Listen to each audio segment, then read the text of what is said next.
ভোটারের প্রত্যাশা অনুযায়ী নির্বাচন অনুষ্ঠানের ব্যবস্থা করতে টাকার খেলা বন্ধ করা সহ ৩১ দফা দাবি বিপ্লবী ওয়ার্কার্স পার্টির।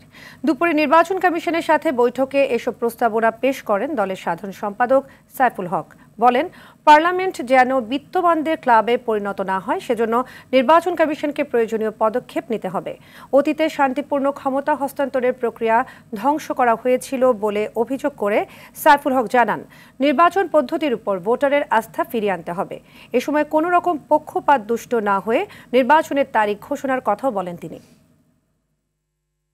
পার্লামেন্টে যদি আগের ধারা যদি চলে তাহলে পার্লামেন্ট ইতিমধ্যে এর আগে এটা বিত্তবানদের ক্লাবে পর্যবেসিত হয়েছে।